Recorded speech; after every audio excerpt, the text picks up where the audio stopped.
നമസ്കാരം. ത്രിപുരയിലെ അഗർത്തലയിലാണുള്ളത്. ഞങ്ങൾ ഇന്ന് ഗോമതി ജില്ലയിലെ ഉദയ്പൂരിലേക്ക് ഒരു യാത്ര പോവുകയാണ്. ത്രിപുരയിലെ മൂന്നാമത്തെ വലിയ നഗരമാണ് ഈ ഒരു ഉദയ്പൂര്. അപ്പോൾ ഉദയ്പൂരിന്റെ കാഴ്ചകളാണ് നിങ്ങൾ ഇന്ന് കാണാൻ വേണ്ടി പോകുന്നത്. സമയം രാവിലെ 5 മണി. അപ്പോൾ അഗർത്തലയിൽ നിന്ന് ഉദയ്പൂരിലേക്ക് കറക്റ്റ് 43 കിലോമീറ്റർ ഉള്ളത്. നമുക്ക് പോകാനുള്ള ട്രെയിൻ സാബ്രൂമിലേക്ക് പോകുന്ന ഒരു പാസഞ്ചറാണ്. അതിവിടുന്ന് രാവിലെ 5:25 അപ്പോൾ 25 മിനിറ്റും കൂടി ഉണ്ട് ട്രെയിൻ പുറപ്പെടാൻ വേണ്ടി. അപ്പോൾ ഇനിയിപ്പോൾ നേരെ സ്റ്റേഷൻ്റെ അകത്തേക്ക് കയറാം. ഞങ്ങൾ ഓൾറെഡി UTS വഴി ടിക്കറ്റ് എടുത്തു. നേരെ നമുക്ക് ട്രെയിനിൻ്റെ അടുത്തേക്ക് കയറി പോയാൽ മാത്രം മതി. അഗർത്തല സബ്രൂം DEMU സ്പെഷ്യൽ 5:25 അപ്പോൾ 078682 അതാണ് ട്രെയിൻ നമ്പർ. 2ാം നമ്പർ പ്ലാറ്റ്ഫോമിൽ നിന്നാണ് ട്രെയിൻ പുറപ്പെടുക.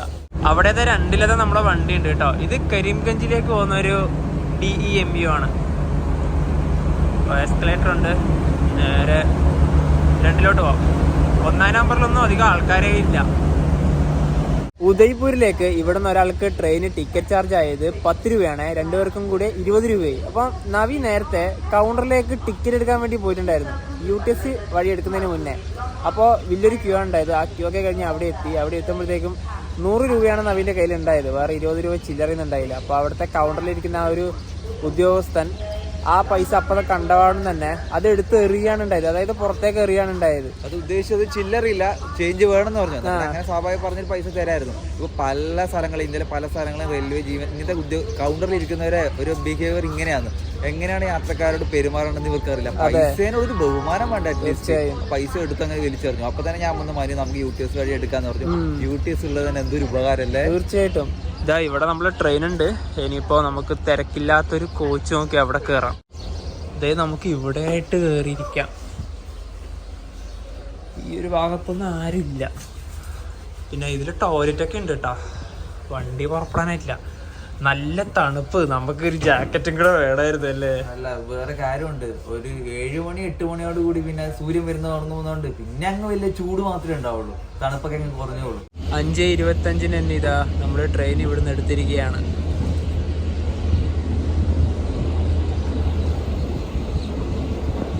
ഇനിയൊരു 43 കിലോമീറ്റർ യാത്ര.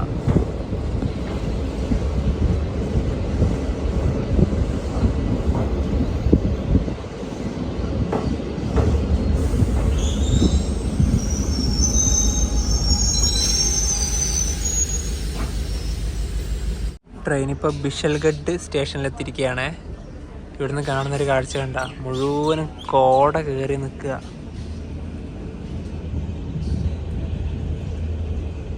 അവിടെയൊക്കെ അങ്ങ് ദൂരത്തായിട്ട് എന്തോ കൃഷിയാണെന്ന് തോന്നുന്നു. കാരണം കോട കാരണം ഒന്നും വിസിബിൾ ആവുന്നില്ല.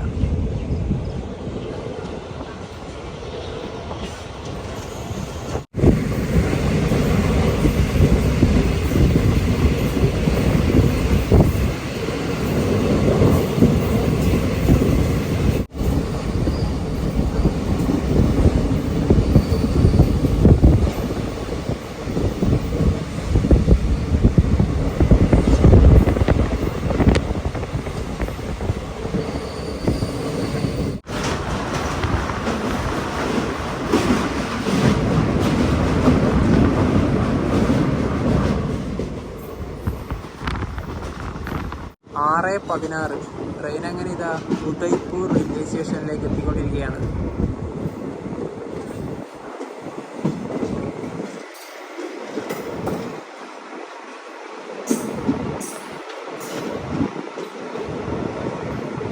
ഉദയ്പൂർ സ്റ്റേഷൻ്റെ കോഡ് വരുന്നത് UDPU എന്നാണ്. ഉദയ്പൂരിൽ നിന്ന് കേൾക്കുമ്പോൾ നിങ്ങൾക്കൊരു സംശയം ഉണ്ടാവും. ഉദയ്പൂർ ഇന്ത്യയിൽ 2 സ്ഥലത്തുണ്ട്. അതായത് ഒന്ന് ഇവിടെയും മറ്റൊന്നുള്ളത് രാജസ്ഥാനിലുമാണ്. രാജസ്ഥാനിൽ ഉദയ്പൂർ സിറ്റി സ്റ്റേഷനാണ്. ഇത് വെറും ഉദയ്പൂർ. അപ്പോൾ സ്റ്റേഷനിൽ കാണുന്നൊരു മെയിൻ കാഴ്ച ഇതാണ്. അതിനിപ്പോൾ നേരെ സബ്രൂമിലേക്ക് നമ്മുടെ ട്രെയിൻ പോയി കേട്ടോ. രാവിലേക്ക് ഇങ്ങനെയാണ്. ഇനിയിപ്പോൾ നേരെ ഇവിടെ നമുക്ക് പുറത്തേക്ക് ഇറങ്ങി പോകാനുണ്ട്.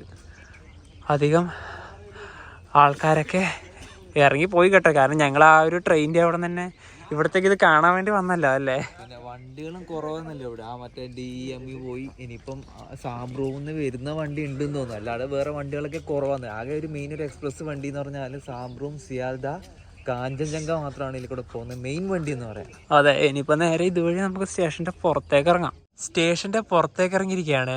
ഇതാണ് റെയിൽവേ സ്റ്റേഷൻ. നല്ല അടിപൊളി നിർമ്മിതിയിൽ തന്നെയാണ് ഉള്ളത്.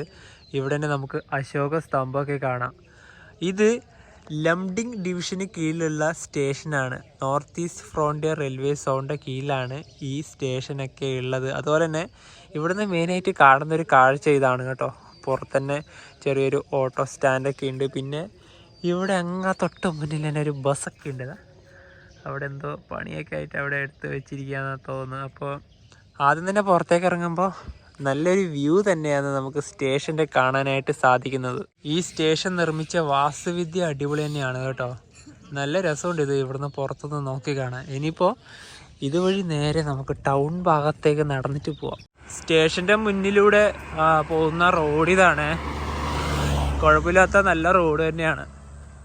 പിന്നെ നമുക്കിനിയിപ്പോൾ ഒരു കിലോമീറ്ററിൻ്റെ മുകളിൽ നടക്കാറുണ്ട്. ഞങ്ങൾ നടക്കാനല്ലേ മെയിൻ കാരണം. ഞങ്ങൾക്ക് ഈ ഭാഗത്തെ കുറച്ച് കാഴ്ചകളൊക്കെ കാണണം. രാവിലെ ആയതുകൊണ്ട് തന്നെ അധികം ആൾക്കാരൊന്നും ഉണ്ടാവില്ല. അതുകൊണ്ട് തന്നെയാണ് ഇപ്പോൾ ആ ഒരു പ്ലാൻ എടുത്തിട്ടുള്ളത്. കാരണം നമുക്കിനിയിപ്പോൾ പോകുമ്പോൾ ഇതുപോലുള്ള കൃഷിപ്പാടങ്ങളൊക്കെ കാണാൻ പറ്റുവാണെങ്കിൽ നമുക്ക് അങ്ങോട്ട് ആ ഭാഗത്തേക്കൊക്കെ പോവാം. ആ ഒരു ഉദ്ദേശത്തിലാണ് ഇപ്പം നടന്നിട്ട് പോകുന്നത്. അപ്പോൾ ഇവിടെ നിങ്ങൾ വരുവാണെങ്കിൽ ഈ ഭാഗത്ത് താമസിക്കാൻ ഇതുവരെയായിട്ടൊരു പ്രോപ്പർട്ടീസൊന്നും കണ്ടിട്ടില്ല. ഇനി ടൗണിൽ എന്തായാലും ഉണ്ടാവും. അവിടത്തേക്ക് നമുക്ക് പോവാം.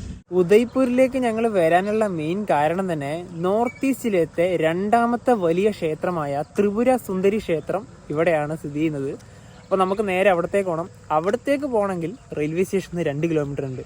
അപ്പോൾ നേരെ നമ്മൾ ക്ഷേത്രത്തിലേക്കല്ല പോകുന്നത്. കുറച്ച് കാഴ്ചകളൊക്കെ കണ്ടതിന് ശേഷമാണ് ക്ഷേത്ര ഭാഗത്തേക്ക് പോകുന്നത്. അതുപോലെ തന്നെ മനോ, നമ്മുടെ ഉദയ്പൂർ റെയിൽവേ സ്റ്റേഷന്റെ കാര്യം പറഞ്ഞു. രാജസ്ഥാനിൽ ഉദയ്പൂർ ഒന്നും കൂടി ഉണ്ട്. അതാണ് ഫേമസ് ആണ്. എല്ലാവർക്കും നമ്മൾക്കടക്കം എല്ലാവർക്കും മനസ്സിലാക്കി വരുന്നത് അത് മാത്രമേ ഉള്ളൂ. അതാണല്ലോ കുറച്ച് ഫേമസ്.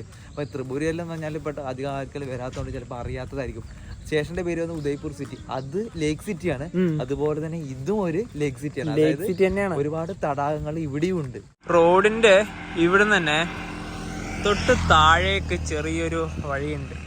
അപ്പോൾ ഇവിടത്തേക്ക് പോകാൻ വേണ്ടിയിട്ട് ഇവിടുത്തെ ആൾക്കാരൊക്കെ മണ്ണൊക്കെ ഇട്ട് സെറ്റാക്കി ചെറിയൊരു റോഡ്. അപ്പോൾ നമ്മൾ അധികമൊന്നും പോകുന്നില്ല. ഇവിടുന്ന് കുറച്ച് കാഴ്ചകളൊക്കെ എന്തെങ്കിലും കാണാൻ പറ്റുമോ നോക്കാം. സൂര്യനൊക്കെ ഉദിച്ച് വരികയാണ്. പിന്നെ ഇവിടെയൊക്കെ നല്ല വെള്ളക്കെട്ടുകളൊക്കെ ഉണ്ട്. തൊട്ട് അവിടം വരെ പോകാം. അവിടെ ഒരു ഓട്ടോ ഒക്കെ ഉണ്ട്. 2 ചേട്ടന്മാരും കൂടി ഉണ്ട് ഇവിടെ.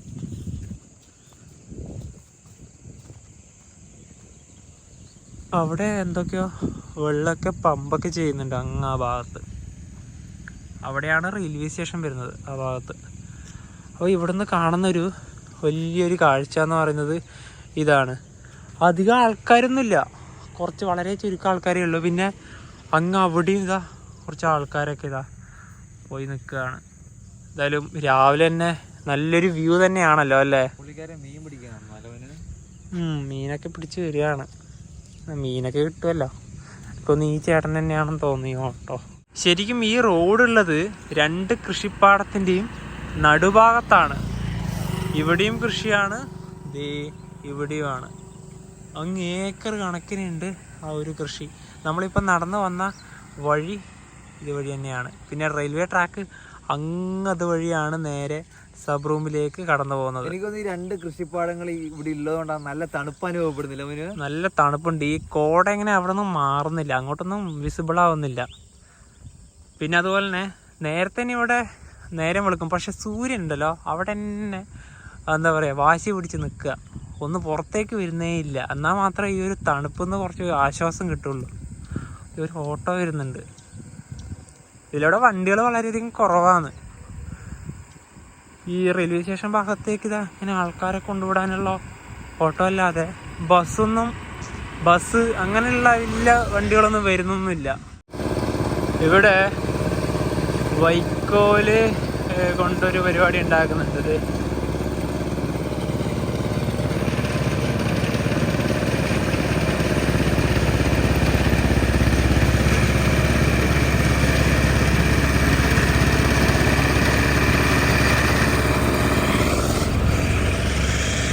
ഇനിയിപ്പോൾ ഇതുവഴിയാണ് നമുക്ക് പോകാനായിട്ടുള്ളത്.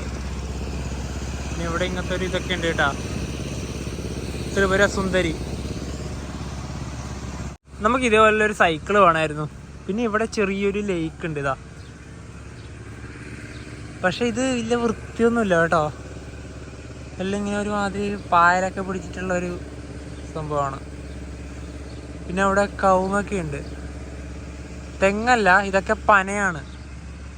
ഇങ്ങ ആ ഭാഗത്ത് കാണുന്നത് അത് പനയാണ്.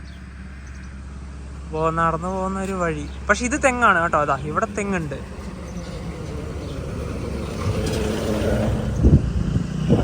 ചെറിയ വഴി.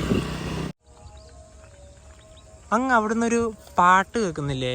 എനിക്ക് തോന്നുന്നു അത് ആ ക്ഷേത്ര ഭാഗത്തു നിന്നുള്ളൊരു പാട്ട് തന്നെ ആവാനാണ് ചാൻസ്. പിന്നെ ഇവിടെയൊക്കെ നെൽകൃഷിയാണ്. ഈ കാണുന്നൊക്കെ നെൽകൃഷിയാണ്. ഞങ്ങൾ അവിടുന്ന് ഒരു ചെറിയൊരു പട്ടിക്കുട്ടനെ ഓടിപ്പിച്ചു കേട്ടാ. അതൊരു ചെറിയ പട്ടിയായതിൻ്റെ കുഴപ്പമില്ല. അത് ഏതാ അവിടുന്ന് ഓടി വരുന്നുണ്ട് കേട്ടോ. വേഗം വിട്ടോ, അല്ലെങ്കിൽ അത് പണി കിട്ടണ്ട. നടന്നു പോകുന്ന സമയത്ത് ഈ തെരുവോട്ടികൾ ഉണ്ടെങ്കിൽ ഭയങ്കര ബുദ്ധിമുട്ടാണ്. ഇത് കുഴപ്പമൊന്നും. ഈ ചെറിയൊരു പട്ടിക്കുട്ടനാണ്. നമ്മുടെ വെളുത്തൊരു ചെറിയ സെറ്റപ്പ്. ഇത്രയേ ഉള്ളൂ, ചെറിയതായത്. പിന്നെ കടി കിട്ടിയാൽ പിന്നെ തണുപ്പത്തെല്ലാം രക്ഷയില്ല. അതാണ്. ഇനിയിപ്പോൾ കുറച്ചും കൂടെ ഒരു കിലോമീറ്ററൊന്നും ഇല്ല ഇനി നടക്കാൻ. ഇത്ര നേരം വന്നത് ഒരു ചെറിയ വഴിയാണ്. ഇനിയിപ്പോൾ ഇവിടെ നിന്നൊക്കെ ഒരു മെയിൻ റോഡിലേക്ക് കയറുകയാണ്. ചെറിയൊരു ജംഗ്ഷൻ എത്തി. അത്യാവശ്യം ഇവിടെ കുറച്ച് കടകളൊക്കെ ഉണ്ട്. ഇവിടുത്തെ ഈ ഒരു ഉദയ്പൂർ ഒരു ചെറിയൊരു പട്ടണത്തിലേക്ക് ഇതാ നമ്മൾ തിരിക്കുകയാണ്. ഇനിയിപ്പോൾ ഇവിടുന്ന് തൊട്ടടുത്ത് തന്നെ ആയി. അപ്പോൾ ബസ്സൊക്കെ വന്നിട്ടുണ്ടെങ്കിൽ ഈ ഭാഗത്ത് എവിടെയെങ്കിലും ആകാം. ഇതൊരു ബസ്സാണ്. ഈ ഭാഗത്ത് എവിടെയെങ്കിലും ആയിരിക്കാം നിർത്തുക. അതെ താറാവൻകൂട്ടങ്ങൾ. എങ്ങോട്ടാ പോകുന്നേ? സുഖത്തിൽ നടന്ന് പോവുക. ഇവിടേക്ക് ഇഷ്ടംപോലെ ലേക്കുകളൊക്കെ ഉണ്ടല്ലോ. അതുകൊണ്ട് പിന്നെ ബുദ്ധിമുട്ടില്ല. ടിക്കറ്റുകളും ധാരാളമായിട്ടുണ്ടാവും. ഈ ആൾക്കാരൊക്കെ നിൽക്കുന്നത് ബസ്സിന് വേണ്ടി ആകാം. നേരത്തെ വന്ന മെയിൻ റോഡിൽ നിന്ന് വീണ്ടും റൈറ്റിലേക്ക് വന്നിരിക്കുകയാണ്. ഇപ്പോൾ ഒരുത്തം നമ്മുടെ കൂടെ കൂടിയിട്ടുണ്ട് കേട്ടോ. കുറേ നേരമായി നമ്മളെ വിട്ട് വരുന്നില്ല. കാരണം ഈ അമ്പലത്തിൻ്റെ ഭാഗമായിട്ടിൽ എന്തോ കാര്യം പറഞ്ഞ് അവിടെ എൻ്റെ ഷോപ്പ് ഉണ്ടെന്നോ അങ്ങനെ എന്തോ പറഞ്ഞിട്ട് വരികയാണ്. നമുക്ക് നോക്കണ്ട, നമുക്ക് നേരെ നടന്നു. അതിപ്പോൾ എല്ലായിടത്തും പോയാലും അതുപോലെ ഉണ്ടാവുമല്ലോ. തിരക്കൊന്നുമില്ല വലിയ. ഇവിടെയാണ് ക്ഷേത്രം വരുന്നത്. പക്ഷേ കയറാനുള്ള വഴിയൊന്നും കാണുന്നില്ല. ഇപ്പം ഇവിടെ എന്തോ വർക്കൊക്കെ നടക്കുകയാണ്. അതുകൊണ്ട് ഏത് വഴി കയറുന്നാണ് നോക്കുന്നത്. എല്ലായിടത്തും നോ എൻട്രി. അതായത് ഈ വർക്ക് കാരണം കയറാനുള്ള വഴി കാണുന്നില്ല. നോക്കട്ടെ, തൊട്ടപ്പുറത്തേക്കൂടെ ആവാനായിരിക്കും ചാൻസ്. ക്ഷേത്രത്തിൻ്റെ മുൻഭാഗത്ത് തിരികെയാണ്. ഇവിടെയാണ് ക്ഷേത്രത്തിൻ്റെ ഈ ഒരു ശ്രീകോവിലൊക്കെ വരുന്നത്. ഇതിൻ്റെ അകത്ത് ഇങ്ങനെയാണ്. ചെരുപ്പൊക്കെ താഴെ വെക്കാനുള്ള സൗകര്യം ഉണ്ട് കേട്ടോ.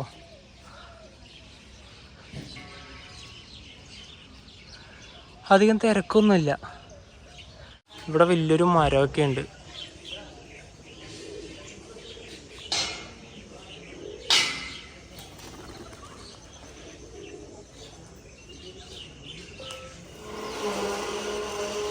രാവിലെ ആയതുകൊണ്ട് തന്നെ വലിയ തിരക്കില്ല. നേരത്തെ പറഞ്ഞതുപോലെ തന്നെ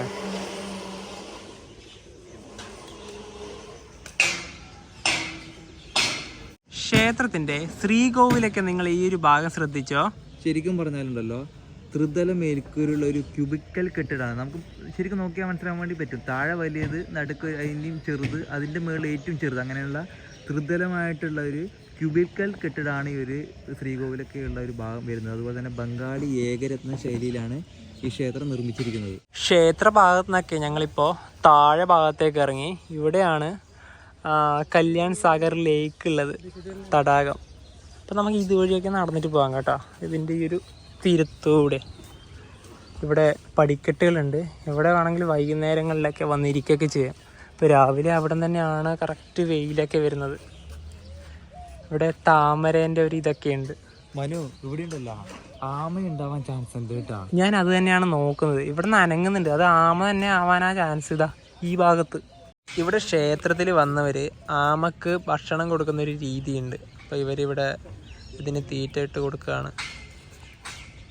അവിടെ ആമയുണ്ട്. ഇത്ര നേരം നമ്മളിപ്പോൾ വന്ന സമയത്ത് അത് തല താഴ്ത്തി. അവിടെയുണ്ട്.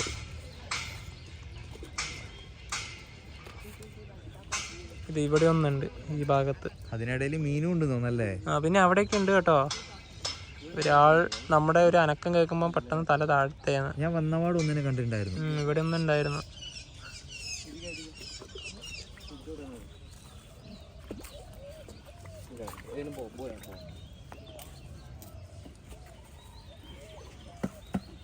ക്ഷേത്ര ദർശനത്തിന് എത്തുന്ന ഭക്തര് ആമകൾക്ക് മാത്രമല്ല ഭക്ഷണം നൽകുന്നത്, മീനുകൾക്കും നൽകുന്നുണ്ട്. അതുപോലെ തന്നെ ബോസ്റ്റമി വിഭാഗത്തിൽപ്പെട്ട ആമകളാണ് ഇവിടെ ഉള്ളത്. അതായത് നമ്മുടെ ഈ ആസാമിലും ത്രിപുരയിലും അതുപോലെ തന്നെ ബംഗ്ലാദേശിലെ ചിറ്റഗോങ്, സില്ലറ്റ് തുടങ്ങിയ ഭാഗങ്ങളിൽ കാണപ്പെടുന്ന ഒരു ഇനം എന്താ പറയുക ആമയാണ് ഈ ബോസ്റ്റമി ആമ എന്ന് പറയുന്നത്. ശരിക്കും പറഞ്ഞാലുണ്ടോ ഇത് നല്ല രീതിയിൽ വംശനാശം സംഭവിച്ച ഒരു ജീവി കൂടിയാണ്. ഈ ത്രിപുര സുന്ദരി ക്ഷേത്രത്തിൻ്റെ ഈ ഒരു കല്യാൺ സാഗർ തടാകത്തിൽ നമുക്ക് കാണാൻ വേണ്ടി കഴിയും. പക്ഷെ നമ്മൾ വന്ന സമയത്ത് വന്ന ആ ഒരു സമയത്ത് ഒരെണ്ണത്തിനെ കണ്ടു, പിന്നെ കണ്ടതേ ഇല്ല. പിന്നെ എല്ലാം തല താഴ്ത്തി അടിയിലോട്ട് പോവാ. പിന്നെ അതുപോലെ തന്നെ ഉണ്ടല്ലോ ഈ തടാകം ഉണ്ടല്ലോ നല്ല രീതിയിൽ മലിനമായോ എന്നൊരു സംശയമുണ്ട്. കാരണം ഇത് കാണല്ലോ, ഇതുപോലുള്ള പ്ലാസ്റ്റിക് ബോട്ടുകളിലും ഒരുപാട് ക്യാരി ബാഗുകളൊക്കെ ആൾക്കാരിങ്ങനെ വലിച്ചെറിയുന്നുണ്ട്. ഫുഡിൻ്റെ വേസ്റ്റിൻ്റെ ഇതൊക്കെ ഇത് കണ്ട എല്ലാം ഉണ്ട് ഇതുവഴി തന്നെ. ആ ഭാഗത്തും ഒരുപാട് പടവുകളൊക്കെ ഉണ്ട്. ഇനി ഈ തടാകത്തിൻ്റെ ഭാഗത്തു നിന്നൊക്കെ ഞങ്ങൾ മാറുകയാണ്. രാവിലെ ഒരു 7:30 ഉള്ളൂ. അതുകൊണ്ട് തന്നെ കടകളൊന്നും തുറന്നിട്ടൊന്നുമില്ല. ഇവിടെ കാണാലോ, ഇതൊക്കെ ചെറിയ ചെറിയ ഷോപ്പുകളാണ്. ശരിക്കും പറഞ്ഞാലുണ്ടല്ലോ നമ്മൾ ഈ നമ്മുടെ ത്രിപുര സുന്ദരി ക്ഷേത്രത്തിന്റെ ഭാഗത്തേക്ക് കയറി ഒരുപാട് കുഞ്ഞു കുഞ്ഞു കടകളുണ്ടല്ലോ. അവിടെ പ്രധാനമായിട്ട് കിട്ടുന്നത് ഈ ചെമ്പരത്തി പൂ, അതുപോലെ തന്നെ പൂക്കളില്ലേ, പൂക്കളുമായിട്ട് നമ്മൾ വാങ്ങാൻ വേണ്ടി പൂക്കൾ വേണമെന്ന് വെച്ചിട്ട് ഒരുപാട് പേര് വരും. അപ്പോൾ അത് വാങ്ങിയിട്ട് നമ്മൾ നേരെ എവിടത്തേക്ക് പോകണം, ക്ഷേത്രത്തിൻ്റെ ഭാഗത്തേക്ക് പോകണം. നമുക്കവിടെ നമ്മൾ ദർശനം ചെയ്യുന്ന ഒരു ഭാഗമില്ലേ, അവിടെ അത് നമുക്ക് എങ്ങനെ കൊടുക്കാം, നമുക്ക് വഴിപാടായിട്ട് കൊടുക്കാം. അപ്പോൾ നമ്മൾ എന്താ പറയുക, നമ്മളോട് വേണമെന്ന് ഒരുപാട് പേര് ചോദിക്കും. നേരത്തെ ഒരാൾ കണ്ടിട്ടുണ്ടല്ലോ നമ്മൾ വരുന്ന സമയത്ത്, അതങ്ങനെയുള്ളൊരു കാര്യം ചോദിച്ചതാണ്. അതുപോലെ തന്നെ വേറെ കാര്യമുണ്ട്, അത്ര നല്ല സ്വഭാവക്കാരനാണെന്ന് ഒരിക്കലും പറയുന്നില്ല. നമ്മൾ പഴനിയിലൊക്കെ പോകുമ്പോൾ പറ്റിക്കപ്പെടുന്നില്ല. അതേപോലത്തെ കുറേ ടീംസ് ഉണ്ട് കേട്ടോ ഇവിടെ. കാരണം നമ്മുടെ കയ്യിൽ അത് വേണ്ടാത്ത കാര്യങ്ങൾ വരെ അവർ നമ്മുടെ കയ്യിൽ പിടിപ്പിക്കും. അതായത് ഒരു 100 രൂപേൻ്റെ സാധനമാണ് ടോട്ടൽ ഉള്ളതെന്നുണ്ടെങ്കിൽ അവരൊരു 500 രൂപേൻ്റെ സാധനം നമ്മുടെ കയ്യിലോട്ട് വരും. ഇവിടെ ഇല്ലാത്തത് വരെ സാധനം വേണമെങ്കിൽ കയ്യിൽ പിടിച്ച് വരും. അത്ര കുറേ അനുഭവങ്ങളൊക്കെ പല സ്ഥലത്തും ഉണ്ടായിട്ടുണ്ട്. ഉദയ്പൂർ മെയിൻ സിറ്റി ഇല്ലേ, അത് ഇവിടുന്ന് കുറച്ച് മാറിയിട്ടാണ്. ഇതിപ്പോൾ ക്ഷേത്ര ഭാഗത്തിൻ്റെ ആ ഭാഗത്തെ കുറച്ച് ചെറിയൊരു ടൗൺ ഏരിയ നമുക്ക് വേണമെങ്കിൽ പറയാം. ഇനിയിപ്പോൾ ക്ഷേത്രമൊക്കെ നല്ല രീതിയിൽ തന്നെ മാറുകയാണ്. ഞങ്ങൾ നേരെ റെയിൽവേ സ്റ്റേഷനിലേക്ക് നടന്നു പോകുന്ന വഴിക്ക് വീണ്ടും എത്തിയിരിക്കുകയാണ്. നമുക്ക് ഒന്നും കൂടെ ഈ ഭാഗത്തേക്ക് ഇറങ്ങാം. ഇതേ ഒരു ചേട്ടൻ അവിടെ നിന്ന് തോണി എടുത്തിട്ട് പോയി. കുറച്ചും കൂടെ മുന്നേ ആണെങ്കിൽ നമുക്കൊരു ലിഫ്റ്റ് ചോദിക്കായിരുന്നു കുറച്ചെങ്കിലും പോകാൻ വേണ്ടി. ചേട്ടൻ അങ്ങ് എത്തി. അപ്പോൾ ഇവിടുത്തെ ഒരു കാഴ്ച ഇവിടെ ഇത് വെള്ളമുണ്ട് കേട്ടോ. ഈ ഒരു പായൽ കയറി നിൽക്കുന്നതാണ്. ഞാൻ വെച്ച് ഇവിടെ വെള്ളമില്ലാന്ന്. ആ ചേട്ടൻ അങ്ങ് പോയി. അപ്പം അതിൽ 2 പേർക്കൊന്നും കയറാൻ പറ്റില്ല. ആകെ 1 പേർക്ക് മാത്രമേ കയറിയിരുന്ന് പോകാൻ പറ്റുള്ളൂ. 2 പേരൊക്കെ ആയിട്ടുണ്ടെങ്കിൽ അത് മുങ്ങിപ്പോവും. ആ ചേട്ടനത് അങ്ങ് പോവുകയാണ്. ത്രിപുര സുന്ദരി ക്ഷേത്രത്തിൻ്റെ ത്രിതല മേൽക്കൂര ഞങ്ങൾ കാണിച്ചില്ലേ, 3 മേൽക്കൂരകൾ. അതുപോലെ തന്നെയാണ് റെയിൽവേ സ്റ്റേഷൻ്റെ ഇവിടെ. രണ്ടും ഒരേ സെയിം ആകൃതിയിൽ തന്നെയാണ് ഇവിടെയും ആക്കിയിട്ടുള്ളത്. നേരത്തെ വന്നപ്പോഴും ഇവിടെ ആരും ഉണ്ടായില്ല. ഇതാ ഇപ്പോൾ തിരിച്ച് വന്നപ്പോഴും ആരുമില്ല. നേരത്തെ സ്റ്റേഷനിൽ ട്രെയിൻ വന്നിറങ്ങിയപ്പോൾ നമ്മൾ ഇവിടുത്തെ ഒരു കാഴ്ച കാണാൻ വിട്ടുപോയി. ഇവിടുത്തെ ചുമരിൽ ഓരോ സ്റ്റേറ്റിൻ്റെ അതതായിട്ടുള്ള കാര്യങ്ങൾ കൊടുത്തിട്ടുണ്ട്. ഒഡീഷയിലേക്ക് വരുമ്പം ജഗന്നാഥ ടെമ്പിളാണ് ഇവിടെയുള്ളത്. കർണാടകയിലേക്ക് വരുമ്പം മൈസൂർ പാലസ്. ഇതേ നമ്മുടെ കേരളത്തിൻ്റെ ഇവിടെ വരുന്നത് കഥകളിയാണ്, കേരള കഥകളി ഡാൻസ്. അപ്പോൾ ഇതിവിടെ കാണാൻ സാധിച്ചതിൽ വളരെയധികം സന്തോഷം. അടുത്തത് തെലങ്കാനയിലേക്ക് വരുമ്പം ചാർമിനാറാണുള്ളത്. ആന്ധ്രാപ്രദേശിലേക്ക് വരുമ്പം തിരുപ്പതി ബാലാജി ടെമ്പിള്. പുതുച്ചേരിയിൽ ഓരോ ബിന്ദു ആശ്രമമാണുള്ളത്. അത് കഴിഞ്ഞാൽ പിന്നെ തമിഴ്നാട് തിരുവള്ളൂർ പൊങ്കൽ. ഇത് ജല്ലിക്കെട്ടിൻ്റെയാണ് കൊടുത്തിട്ടുള്ളത് ഇവിടെ, തമിഴ്നാട്ടിൻ്റെ ഇവിടെ. അത് കഴിഞ്ഞാൽ പിന്നെ ഓരോ സംസ്ഥാനങ്ങളുടെയും ഛത്തീസ്ഗഡിൻ്റെയും പിന്നെ അങ്ങനെ മധ്യപ്രദേശ്, അങ്ങനെ ഓരോ സംസ്ഥാനത്തിൻ്റെയും അതത് കാര്യങ്ങൾ ഇവിടെ ഈ ഒരു പെയിൻറ്റിംഗ് ആയിട്ട് ഇവിടെ റെയിൽവേ സ്റ്റേഷനിൽ തന്നെ നമുക്ക് കാണാനായിട്ട് സാധിക്കുന്നതാണ്. ത്രിപുര സുന്ദരി ക്ഷേത്രത്തിലെ ഒരു ആചാരമാണ് ബലി കൊടുക്കുന്നത്. അപ്പോൾ ഇവിടെ ബലിയായിട്ട് കൊടുക്കുന്നത് കാളേനെയാണ്. 2019 ഒക്ടോബർ മാസത്തിൽ ഈ ബലി കൊടുക്കുന്നത് ഇവിടെ നിർത്തിവെച്ചിട്ടുണ്ടായിരുന്നു. എന്നാൽ 57 ദിവസത്തെ വിലക്കിന് ശേഷം ഡിസംബർ മാസം മുതൽ ഇവിടെ വീണ്ടും ഇത് ആരംഭിച്ചു. അതുപോലെ തന്നെ എന്താ പറയുക, 51 ശക്തിപീഠങ്ങളിൽ ഒന്നാണ് ഈ പറഞ്ഞ ത്രിപുര സുന്ദരി ക്ഷേത്രം എന്ന് പറയുന്നത്. ലളിത ത്രിപുര സുന്ദരിയാണ് ദേവത വരുന്നത്. അതുപോലെ തന്നെ ത്രിപുരേശ്വര ക്ഷേത്രം എന്ന പേരിലും ഇത് അറിയപ്പെടുന്നുണ്ട്. നമ്മൾ ക്ഷേത്രത്തിന്റെ ഭാഗത്തേക്ക് പോയപ്പോഴും ആ കല്യാണ സാഗർ ലേക്കിൽ ഒരുപാട് ആമകളൊക്കെ കണ്ടുവല്ലോ. അതുമായിട്ട് ബന്ധപ്പെട്ട് പറയുകയാണെങ്കിൽ ആമയുടെ കൊമ്പിനോട് എന്താ പറയുക സാമ്യമുള്ള ഒരു കുന്നിൻ്റെ മുകളിലാണ് ആ പറയുന്ന ക്ഷേത്രം സ്ഥിതി ചെയ്യുന്നത്. നമുക്ക് ഈ ആസാമിലത്തെ കാമാഖ്യ ക്ഷേത്രമാണ് നോർത്ത് ഈസ്റ്റിലത്തെ ഏറ്റവും പ്രധാനപ്പെട്ട ക്ഷേത്രം വരുന്നത്. രണ്ടാമത് വരുന്നതാണ് ഇത്. നമുക്ക് അവിടെ പോയി കഴിഞ്ഞാൽ അവിടുത്തെ തിരക്കോ അല്ലെങ്കിൽ ആ ക്ഷേത്രത്തിന്റെ വലിപ്പം കാണുമ്പോൾ ഇത് ഇത്ര ചെറിയ ക്ഷേത്രമാണെന്ന് തോന്നും. പക്ഷേ ക്ഷേത്രത്തിന്റെ വലിപ്പത്തിലല്ല, ശക്തിയിലാണല്ലോ പറയുന്നത്. അപ്പം ഈ നോർത്ത് ഈസ്റ്റിലത്തെ രണ്ടാമത്തെ പ്രധാനപ്പെട്ട ക്ഷേത്രം വരുന്നത് ത്രിപുര സുന്ദരി ക്ഷേത്രമാണ്. ഒരുപാട് ആൾക്കാർ വരുന്നുണ്ട്. നവരാത്രി, അതായത് ഈ ത്രിപുര ബംഗാൾ ഭാഗത്ത് നവരാത്രി എന്ന് പറയുന്നത് ദുർഗാപൂജ സമയത്താണ്. ആ സമയത്താണ് ഇതിന്റെ വിശേഷ ദിവസങ്ങളും തിരക്കൊക്കെ വരുന്നത്. അതുപോലെ തന്നെ ഈ ഉദയ്പൂർ ഭാഗത്ത് ഒരുപാട് ക്ഷേത്രങ്ങൾ അല്ലാതെ ഉണ്ട്, ഇതിന് അടുത്ത് തന്നെയാണ്. പക്ഷേ നമുക്ക് അങ്ങോട്ടേക്ക് പോകാന്ന് വെച്ചാൽ ഈ ക്ഷേത്രത്തിൽ നിന്ന് ഈ റെയിൽവേ സ്റ്റേഷനിൽ ഇറങ്ങി പോകുന്ന പോലെയല്ല. ത്രിപുര സുന്ദരി ക്ഷേത്രം വളരെ അടുത്താണ്. അത് കഴിഞ്ഞാൽ കുറച്ച് 7 കിലോമീറ്ററൊക്കെ മാറിയിട്ടാണ് വരുന്നത്. ഗുണപതി ക്ഷേത്രം വരുന്നുണ്ട്, ഭുവനേശ്വരി ക്ഷേത്രമൊക്കെ വരുന്നുണ്ട്. പിന്നെ അതുപോലെ തന്നെ ഉദയ്പൂരിന് മറ്റൊരു സവിശേഷത കൂടിയുണ്ട്. ത്രിപുരയുടെ ടൂറിസം തലസ്ഥാനം എന്ന പേരിലും ഇത് അറിയപ്പെടുന്നത്. അതിന് കാരണം എന്ന് വെച്ചാൽ ഇതിപ്പോൾ ക്ഷേത്രം മാത്രമാണ്, അതിന് പുറമെ തന്നെ ഒരുപാട് ഇക്കോ പാർക്കുകൾ പോലത്തുള്ള ഒരുപാട് സംഭവങ്ങൾ നമുക്ക് ഈ പറഞ്ഞ ഉദയ്പൂർ ഭാഗത്ത് കാണാനുണ്ട്. അതുകൊണ്ട് തന്നെയാണ് ഞാൻ പറഞ്ഞ പോലെ ടൂറിസത്തിന് വളരെയധികം ഇമ്പോർട്ടൻസ് നൽകുന്ന ഒരു സ്ഥലമാണ് ത്രിപുരയിലെ ഉദയ്പൂർ. സ്റ്റേഷൻ്റെ ഇതുവഴി തന്നെ ചെറിയൊരു റോഡൊക്കെ പോകുന്നുണ്ട്. നമ്മൾ നേരത്തെ കണ്ട കൃഷിപ്പാടമില്ലേ, അതിൻ്റെ മറ്റൊരു ഭാഗമാണ് ഇവിടെ ഉള്ളത്.